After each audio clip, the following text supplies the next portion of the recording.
ପରିଚୟଟା ଦେବେ। ଜୟ ଜଗନ୍ନାଥ। ଗନ୍ଦିଆ ଠିକାଦାର ସଂଘର ପ୍ରେସିଡେଣ୍ଟ ତୁଷାରକାନ୍ତ ବରାଳ। ଏ ଯୋଉ ଆଜି ସାଧାରଣ ବୈଠକ ହୋଇଛି ତାର ମୂଳ ଲକ୍ଷ୍ୟ କଣ ରହିଛି ଆଉ କଣ ପାଇଁ ବୈଠକ ହେଇଛି?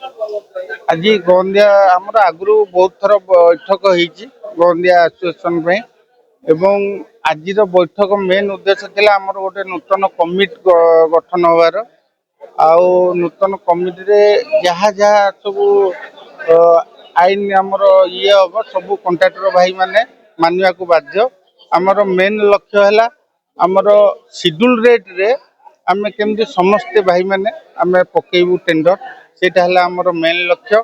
ଦ୍ୱିତୀୟ ଲକ୍ଷ୍ୟ ହେଲା ଆମ ଢେଙ୍କାନାଳ ଆସୋସିଏସନର ନିଷ୍ପତ୍ତି କ୍ରମେ ଆମର ଯେଉଁ ବାହାର କଣ୍ଟ୍ରାକ୍ଟର ଯେଉଁ ଆମ ଢେଙ୍କାନାଳ ଡିଷ୍ଟ୍ରିକ୍ଟରେ ପକାଉଛନ୍ତି ଆମେ ତାକୁ ପକେଇବାକୁ ଦେବୁ ନାହିଁ ଏବଂ ତାକୁ ଆମେ ପ୍ରତିବାଦ କରିବୁ ଏବଂ ଆଗାମୀ ଦିନରେ ବାହାର କଣ୍ଟ୍ରାକ୍ଟର ଆମ ଢେଙ୍କାନାଳକୁ ପୁରେଇ ଦେବୁ ନାହିଁ।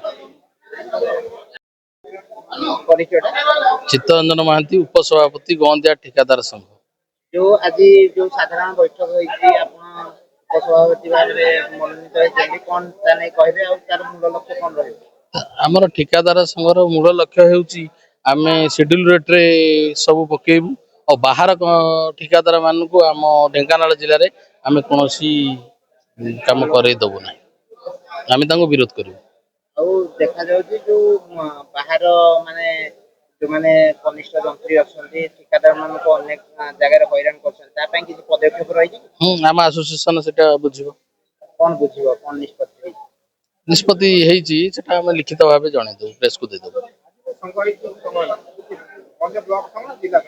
ଏଇଟା ଜିଲ୍ଲା ସଂଘ ଆନୁକୂଲ୍ୟରେ ବ୍ଲକ ସଂଘ ଗଠିତ ହେଲା। ଜିଲ୍ଲା ସଂଘର ସ୍ୱୀକୃତିରେ ଜିଲ୍ଲା ସଂଘର କାର୍ଯ୍ୟକର୍ତ୍ତା ବି ଆଜି ଅଛନ୍ତି ପ୍ରେସିଡେଣ୍ଟ।